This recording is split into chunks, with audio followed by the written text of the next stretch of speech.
on. I'm good. Is this mic? Is this good? Is it on? I believe so. Yeah. Yep. You good? I guess whenever you have a Bible passage, you want to say we're going to take a quick break and then we'll get back for worship. With that thing? I don't know. Okay. I don't know how to tell if anybody's watching or not. So you have it on YouTube. Yeah, I'm on YouTube, and then Esteban has it on Facebook. Okay. And worship will be on both too? Okay. I've never done this. Is it only church one or is it personal?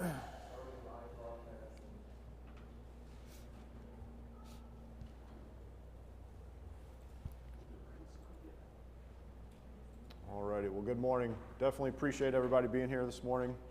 Big thank you to Esteban. I know he did a lot of work outside on getting the, what do you call it, the foyer cleared off for us, and Jimmy's still out there clearing off the parking lot, so very appreciative of that. Appreciate Brian getting us online. Know a lot of people are probably joining us that way this morning. Miss you guys, but you can enjoy class this morning online. Brian's doing it through YouTube, and Esteban has it through Facebook. So either way, whichever, if one's easier than the other, feel free to watch those. And worship will be on the same way. Before we get started, any prayer requests? Obviously, people traveling, let's keep them in our prayers. Anybody else?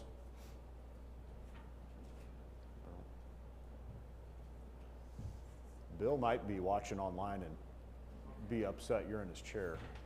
He can take it to his brother private. Going to exercise Matthew 18 about the chair. Okay. I'm just kidding. All right. Any other prayer requests?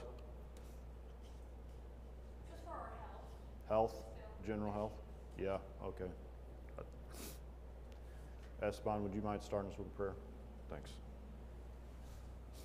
Dear Lord, thank you for this day. Thank you for the time. Thank you for allowing us to get here safely. Be with everybody who is a little bit sick, under the weather physically. Help them to get back to their health. Lord, be with everybody who is dealing with this weather. Be with everybody who's working outside. Be with the homeless who have to deal with this. I ask you to continue to take care of everybody the way you know how. Be with us as we're going to enter into this Bible class. Allow us to listen to your word, to take it in, and to be able to worship you in spirit and truth. In the name of your son, Jesus. Amen. Amen. Thank you. Alrighty. So if I were to ask you to describe or to think about someone who you consider wise, what would some characteristics of that person be? Someone, you don't have to say who the person is, but what are some of the characteristics of that person who you would choose that cause you to pick them Someone as who's older, maybe with okay? more Experience? Yep, that's good. Yep. Integrity. Okay, good. Someone who looks to the future. So like a planner? Picture, Like a planner? not just in the second. Planner then, kind of? Okay. Foresight, I guess. Yeah, yeah. Foresight. Or can tell the future. Fortune teller. No.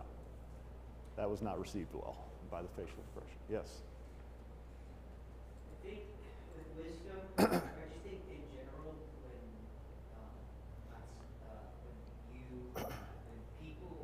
you know more things than the other people that maybe you might be working with, there's a level of patience Yeah. that to be taken seriously you have to develop so that you're not losing your mind as much.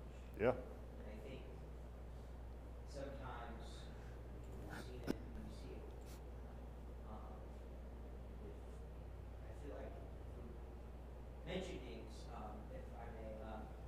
Jesus is being asked questions and he's being asked. And they're like, what should we do about this? To Jesus, it's common, like to him I would imagine it would just be common sense. Like, obviously because he knows what is right and what is wrong.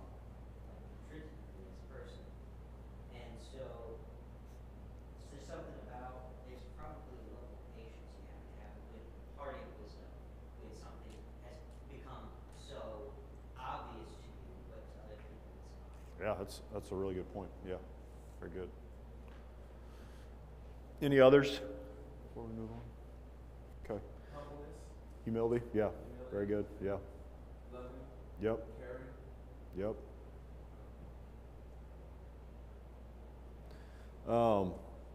So on Wednesday night, Ben and I are teaching the teen class, and we're going through the book of James, and kind of how we're doing it is not necessarily going through it verse by verse, but we picked out 12 different points that James hits on throughout his letter to kind of dive into. And of course, one of those points that we haven't got to that part yet in our study, but that we're going to hit on in that quarter is wisdom. In James chapter 3, we see that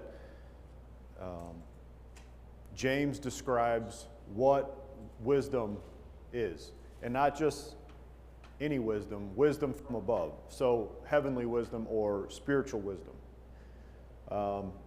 And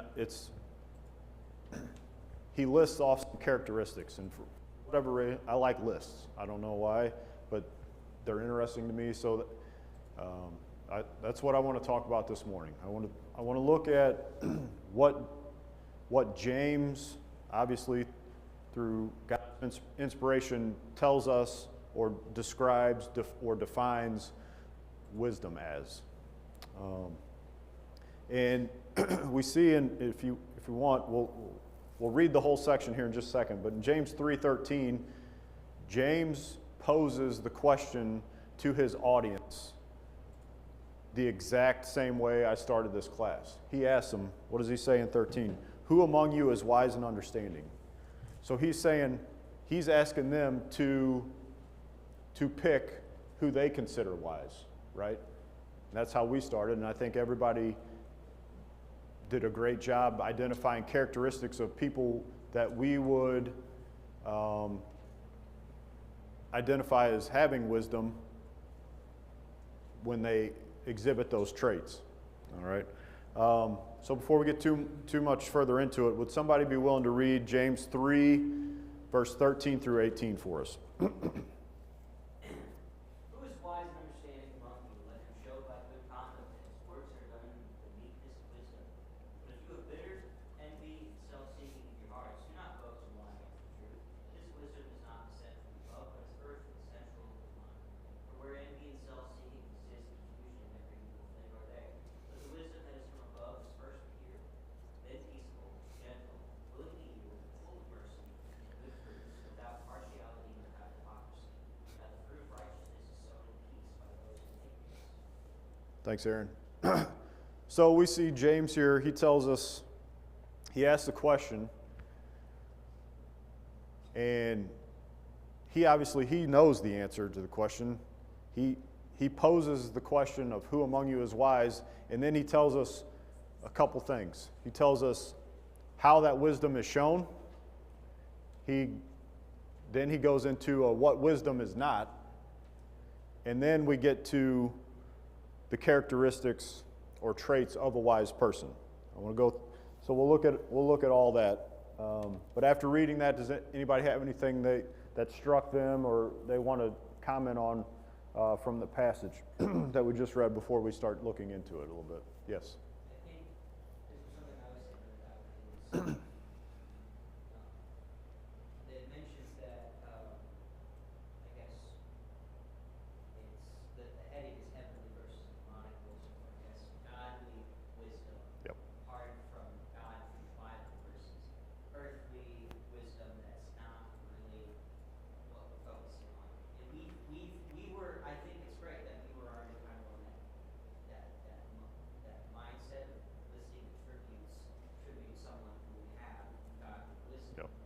As opposed to earthly wisdom. Yep. Because I was thinking in my head, just because someone is wise doesn't mean they are going to be kind and patient, depending on what kind of wisdom we're talking about. Mm-hmm. And I think it's great that we are kind of on that page before we bring James. Yeah. Yeah, very good. Good point. Observation. All right. So James talked about James answers his own question.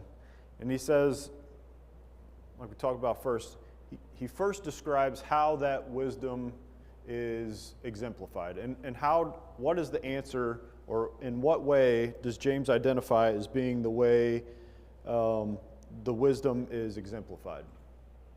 In verse 13. Okay? By his good behavior, right? So how he lives, and not only how he lives, but the attitude or manner in which he lives that out, right? Which is how he describes as gentleness, right? So a wise man has good behavior. Good behavior would be godly living, and it's done in gentleness.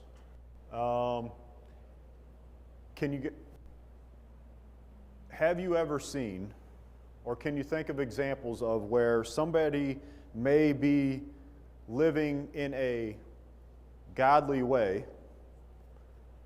but it's not done in the gentleness that God would have us to be? I think we all have seen that played out, right? And those may not be examples we want to bring up or discuss, and that's probably proper. But I think whenever I read that, what came to my mind was the scribes and Pharisees, right? They were letter of the law people, but completely missed the boat on how they were living that out. Aaron, you had a comment? What I was saying is this, I think back to that whole patience thing, that's why patience thing, part of wisdom is so important, is and I remember this was when I was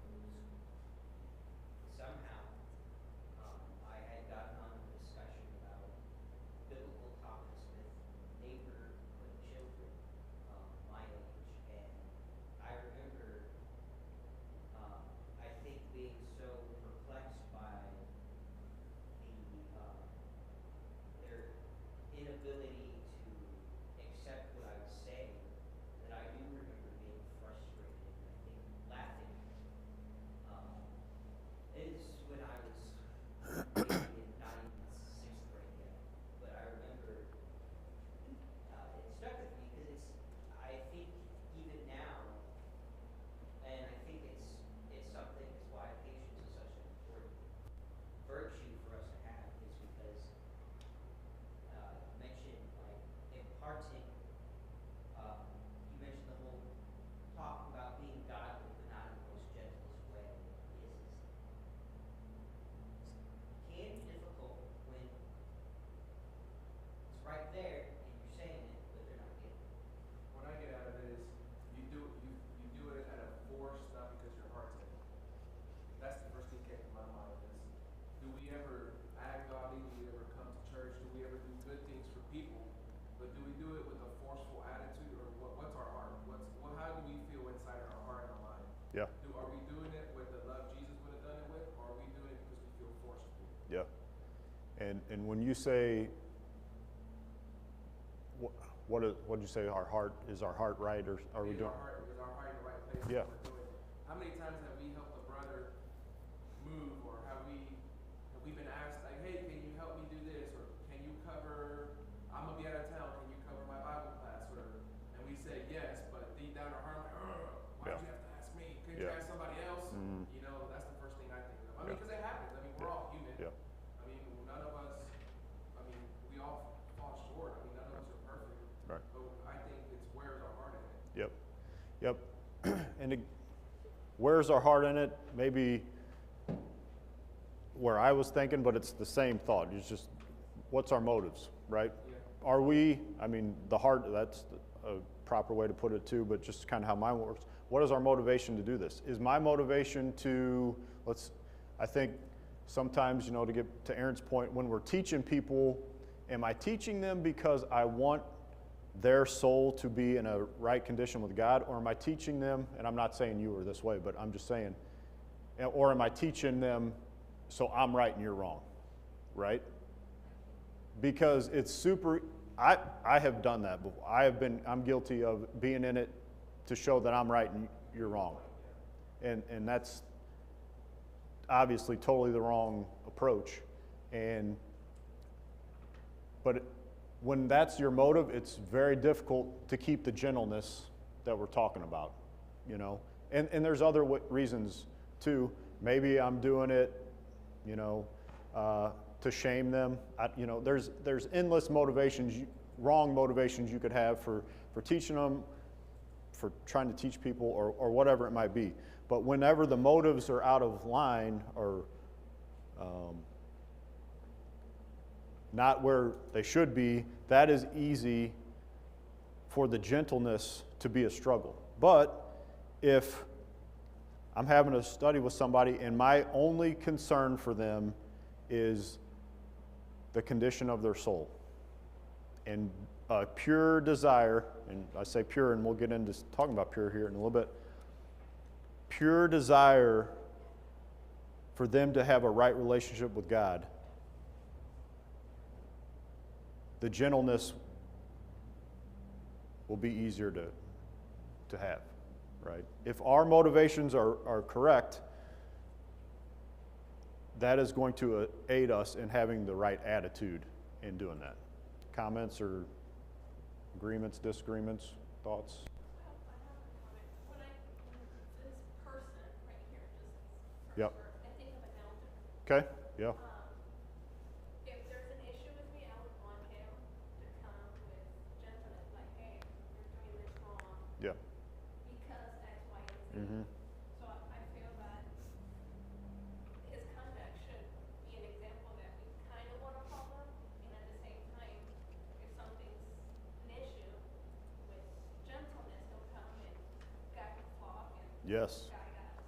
guide us. Gentleness, especially in the area of correction, gentleness is, I think, paramount, right? I think I'm sure we've all had the opportunities to be corrected. I know the two in the second to last row have been corrected. And sometimes I correct with gentleness, sometimes I correct harshly. Which one usually is received better? Yeah. And again, we get back to the motives. Am I correcting out of anger, or am I correcting out of trying to help them be on the right path or whatever, So, anyways, I told them I was going to bring them up in class today. They gave me dirty looks. Getting one right now. Yep. So, anyways. But in again, talking about living right or obedient and in the right manner or attitude, also drew my mind back to our study last quarter, right? Jesus and his different encounters with people. And so I wanted to open the study up to Nicodemus again, Brian. I'm just kidding. But if you think about Jesus's context in all of those, obviously everything he did was perfect. We know that, and that's very impressive. But what stood out to me in those studies, and you guys can tell me if it's the same with you, but it was the manner in which he carried it out. There was a gentleness to his dealing with every one of those people we looked at. A gentleness, a patience, a compassion. There was great, to me, that was what stood out. More so than his having the perfect answer and him living above fault. It was the way in which the gentleness, the care, and the kindness, and how he dealt with those people. Yep. Yeah, and then, actually, I'll do it for you, so Brian will get on you for it. Let's talk about Jesus. God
Great point. Anybody have anything else on that? Okay. So next in verses 14 through 16, James gets into a description of what wisdom from above, heavenly wisdom, is not. Right? Before we get into what it is, he goes over what is not. And I'll just read those 3 verses real quick, 14 through 16. But if you have bitter jealousy and selfish ambition in your heart, do not be arrogant and so lie against the truth. This wisdom is not that which comes down from above, but is earthly, natural, demonic. For where jealousy and selfish ambition exists, there's disorder and every evil thing. So what is wisdom from above not?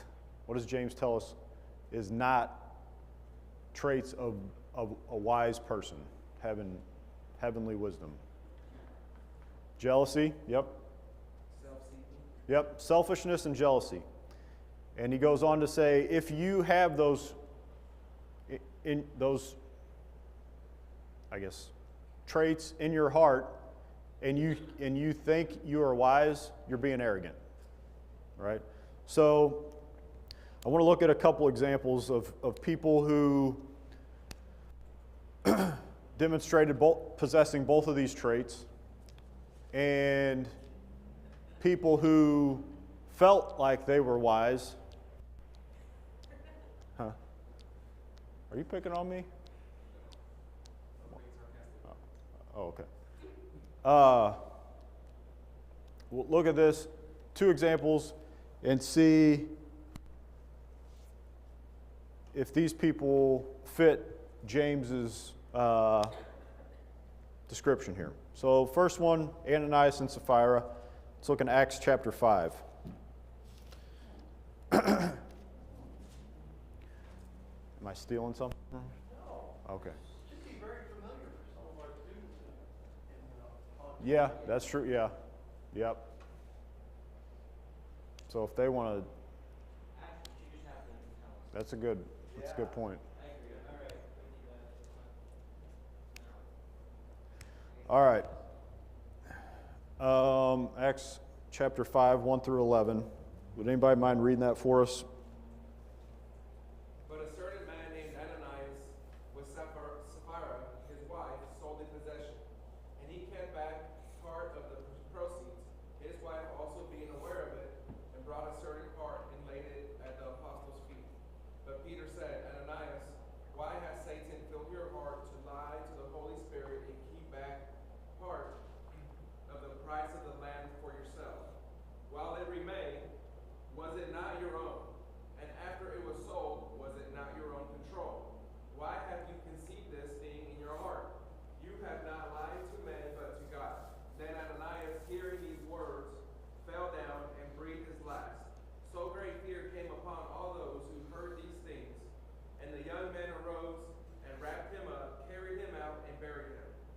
Now it was about 3 hours later when his wife came in, not knowing what had happened, and Peter answered her, Tell me whether you sold the land for so much. She said, Yes, for so much. Then Peter said to her, How is it that you have agreed together to test the Spirit of the Lord? Look, the feet of those who have buried your husband are at the door and will carry you out. Then immediately she fell down at his feet and breathed her last. And the young men came in and found her dead, and carrying her out, buried her by her husband. So great fear came upon all the church and upon all who heard these things. All right. Did Ananias believe he was wise? Yeah. He thought he had figured out a way where he could kind of, play the system. What I think here is with tax season coming upon us, and I was actually doing like a devotional with tax season coming up. I hear the comment a lot from, because I work with a lot of different contractors. Some are 1099, some are W-2, some are, they're like, well, I do this so that way I can cheat the system and keep some money back for my taxes. And I asked myself, whether we're cheating the government or our brother to our left or to our right, we're still lying. Yeah. So you trying to find loopholes and tax breaks and this and that, it doesn't make me Yeah. And this was actually the passage I was. Oh, really? Yeah. Yeah. So Ananias thinks he's a little smarter, a little wiser than everybody. He's got a thing. I can sell this property, keep some for myself, so I'm going to profit myself, which would fall into which one of these categories, jealousy or selfishness? Selfish, right? But then I'm going to donate or contribute some of the proceeds, but play it off like I'm giving everything I got from this sale to God, and I guess get credit or praise from everybody else on what I've given. So he feels like he's going to get one over on everybody while still making a personal profit. How did that work out for him? No. Ended up costing him his life, right? And from the passage, it would appear he did not have any chance to repent, so it cost him his soul, which is even bigger loss. And then we see it affects his wife as well. So this one selfish decision on his part, now Sapphira did know about it and choose to go along with it, so I'm not saying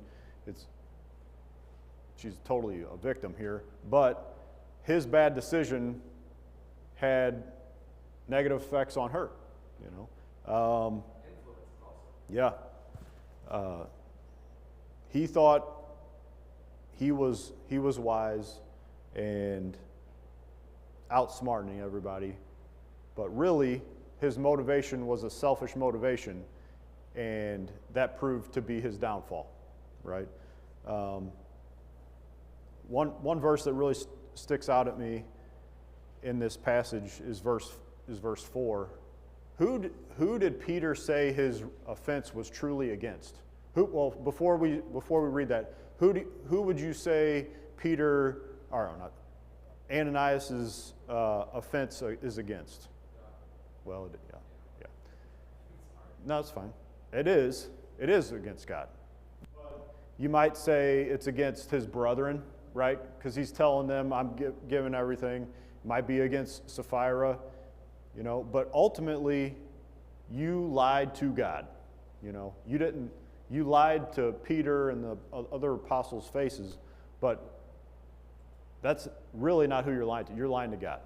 And when we put it in that perspective, it seems like a much greater offense, does it not? Did you have something? I saw your no. Did you? What I was thinking about, it goes back to the fact that, where our heart is at. I think a lot about where our heart is and where our motives are. Like in your word of motivation is, we can pretend to be nice to people. We can pretend. We can put this false image to anybody. You know what I mean? But we can't false our image and how we truly feel to God. Yep. So it don't matter how good you pretend to be out in this world. God can see right through that. Yep. So if we don't fix our core values, which is our heart, our core motivations, we're no better. Yep. Got to get our heart right before we get anything right. Yep. And that makes me think of David's prayer, create in me a clean heart, oh God. And that's where we got to start. Yep. I was there, Psalm 51, verses 3 and 4. We're too much on the same mind link, Donald. For I acknowledge my transgressions, and my sin is always before me. Well, this is the next one.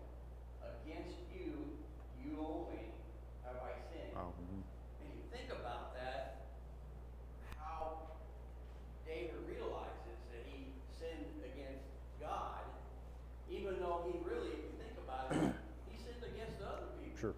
But the way he realizes it is that against you, you only have I sinned and done this evil in your sight. Yep. So David realizes, well, yeah, kind of did wrong against these other people, but I really Yep. messed up with God. Yep. And I think that's a good perspective to keep, Because sometimes, not saying this is the right attitude, but sometimes it's easier to accept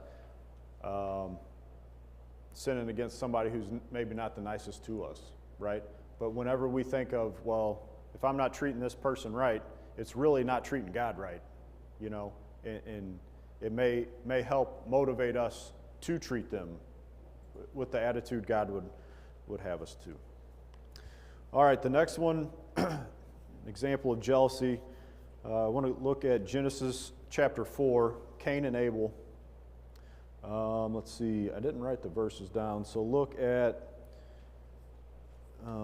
verse 1 through 8. Yeah. Genesis 4, verse 1 through 8. Would anybody mind reading that? I'll read it. Thank you. Then the man knew Eve his wife, and she conceived and bare Cain, and said, I have gotten a man with the help of Jehovah. And again she bare his brother Abel, and Abel was a keeper of sheep, and Cain was a tiller of the ground. The process of time came to pass that Cain brought of the fruit of the ground an offering unto Jehovah. And Abel, he also brought of the firstlings of his flock and of the fat thereof. Jehovah had respect unto Abel and to his offering, but unto Cain and to his offering he had not respect. And Cain was very wroth, and his countenance fell. Jehovah said unto Cain, Why art thou wroth? And why is thy countenance fallen? If thou dost well, shall it not be lifted up? And if thou dost not well, sin coucheth at the door. And unto thee shall be its desire, but do thou rule over it. And Cain told Abel his brother, and it came to pass, when they were in the field, that Cain rose up against Abel his brother, and slew him. So, does Cain feel like he's wise? Does Cain feel like he's got it figured out? He can handle this issue, right? Let me back. What's the problem in Cain's life right now? In this passage, what's his issue? I didn't know.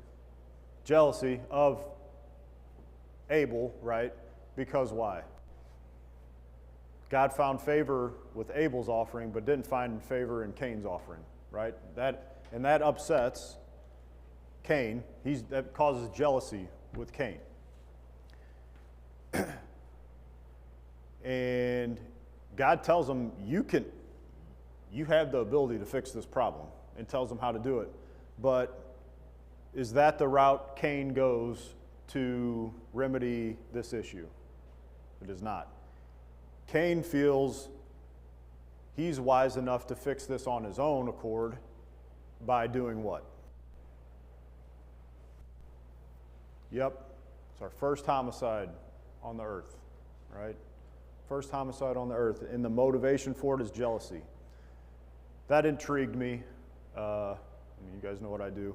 And so I was wondering, because I don't have numbers or statistics on the ones we work on how much jealousy is involved in it, but it's pretty common that when you get back to the root of what really caused it, jealousy is the main motivation, or at least interwoven somehow in that motivation that somebody took the life of someone else. I did a quick Google search, so I don't know how accurate, thank you, the statistics are, but it said in like domestic related homicides today, up to 40% of those are traced back to a motivation out of jealousy. So that's pretty high. That's pretty high. Now in just homicides in general, it's not that high, but whenever it's involving a husband, wife, boyfriend, girlfriend, things like that, you can see where jealousy would play a larger role. But it's interesting. The problem, Cain and Abel, that would be considered a domestic homicide. They're brothers. So the same motivations and causes, 6,000-ish years ago, roughly, obviously, we as mankind are, for the same reasons, still struggling with sin, right? And it's because we fall into the same trap that Cain did and think we're wiser than God and can handle things without following his way, right? God gave Cain a way to remedy his situation. Cain said, I don't need that. I got this. And it ends up resulting in him taking his brother's own life by his own hand.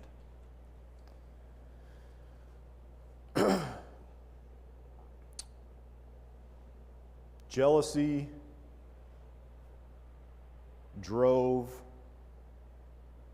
Cain to commit this act. Jealousy provided Cain an opportunity to feel or think he was wise enough to handle this situation, and again failed. So we see James' definition or description of what wisdom is not hold true in these two examples, and there's numerous other examples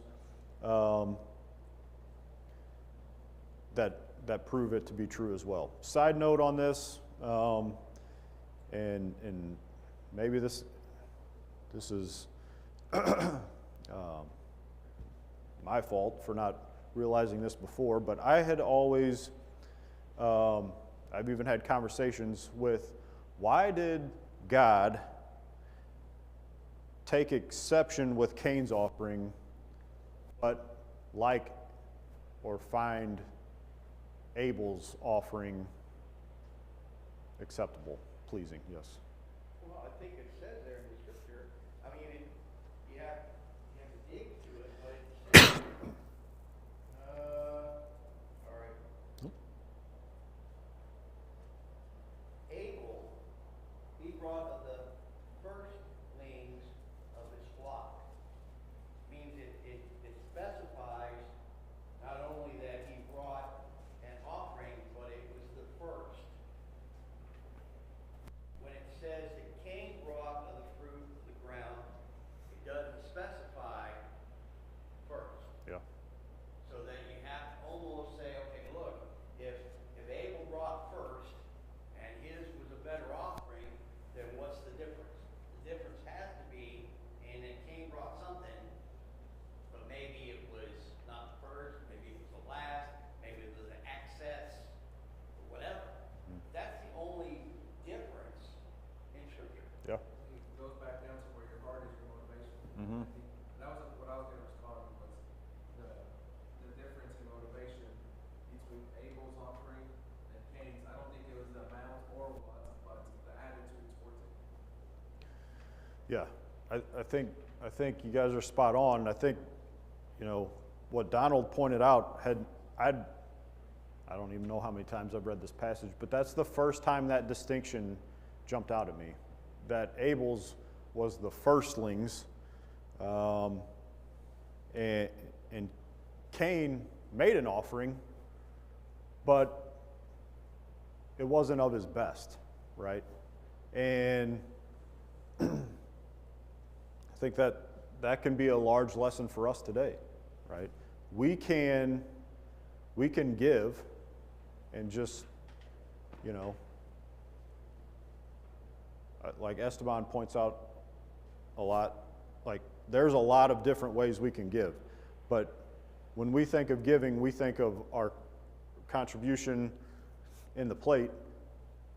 And using this example, we can be putting something in the plate on Sundays and it still be unacceptable or not pleasing to God, right? It has to be, to Donald's point, of our first, right? To Esteban's point, with the right heart, right? So if we're not giving sacrificially, joyfully, and it's our best, basically, even though we are giving, it could be found by God not to be pleasing, just like Cain's was here. I think that's super important for us to notice, right? Going back to our offering, and I don't know, we don't do a super structured budget, but for those who do, is your offering the first thing on the budget, or is it the last thing? Yep. And we all go through it, things get tough. Yep. You know, where do you start to cut some expenses at? Is it in your offering, or is it some of the fun stuff you do? Yep. I think that just shows, if you want to use what we are offering as an example, is that just goes to show where people's kind of heart is towards what we give. Yep. And I think, my opinion, it's probably the easiest way to give back. Yep. Yeah, that's a good point. I honestly do not hear this here, but I've been in other congregations when do the Lord's Supper, and you're not quite done with the Lord's Supper, but you know that the giving is coming. How many times do you hear a check being ripped out during the Lord's Supper? When you try to be focusing on that, but you hear the checks being ripped because they're getting ready to. Now, again, maybe there's a different way of doing that. Yeah. Yeah, that's a good point. Kind of to get to the planning aspect, or how much are we, yeah. Yeah. All right. So we've got 4 minutes left to go over all 8 points of what wisdom is. So if we can squeeze that in. Yeah. So I'll read the list and just make a couple general comments, and that'll probably take up the rest of our time. But I think it's very interesting how James starts off this list. And it gets back to something we've kind of already discussed. But in this list, he says first, pure. And so there's a list of these 8 things, and it's not like you can order them around however you want. First, you start with pure. And we talked about that. You have to start with a pure, clean heart, right? And from there, you can build on that further, right? And then he goes on to list. So you first starts with the purity. Then you peaceable, gentle, reasonable, full of mercy, full of good fruits, unwavering, and without hypocrisy. Let's talk, I guess we'll spend the rest of our time talking about pure. I think of coming out of the water. Yeah? That's the first thing I thought of. You cannot be this until you commence. That's the first thing I thought of. Yeah. It's the first time I've ever had to Yeah. do this. Yeah. That is, you are absolutely pure at that point. And that's a great, great point to bring out. And I think it is easy to recognize that's our point of purity with sin, because they were just washed away for that first time. But I also think it's important for us to realize when, even after we're baptized, and we all fall short at times and have sin on us, we're dirty with sin again. And when we ask for God's for forgiveness and we repent, and He wipes that sin away, we're completely pure in His eyes again. White as snow. Yep. And in His eyes, it's, we used this example in Bible class the other day. I asked them, I said, how many of you guys have chalkboards in your school? And they looked at me like I was crazy. Chalkboard, But you know how you can have a brand new chalkboard and it's nice or green or black or whatever color it is. And once you make that first mark on there, you can erase it. So what you wrote is gone, but it's never that pure, perfectly clean chalkboard. And that's kind of like, how God sees us. There's not remnants of that sin still on us once He forgives us. It's completely gone. It's a brand new chalkboard again, you know. So I think that's important to remember. But as back to purity, we talk about it involves our motives. Are our motives pure? And are those motivations to please God, or is it for some other reason? We talked about some of those motivations that might creep in.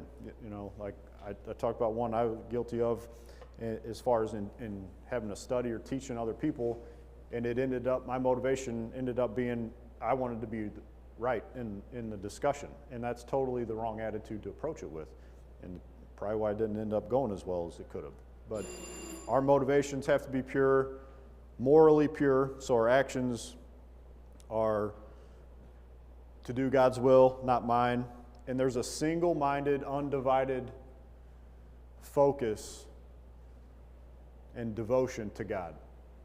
That's what James is talking about in being pure. Is God our focus, or is he in the picture, but there's a bunch of other things with it? I kind of think of like a collage, right? And maybe God's on the board, but then you've got, this would be from work, sports, hobbies, friends, blah, blah, blah, blah, blah, and all of that is covering up God, so you might be able to see just a little bit of it. That can't be. Like if we were doing the collage on that board, it has to be G-O-D. That is our focus. And obviously friends, hobbies, work, those are good things too, but none of that can overtake or cover up God in our focus. So appreciate the time and the comments. For those of you online, we're going to take a little break on the, live stream, and then we'll be back at 10:30 for the worship service.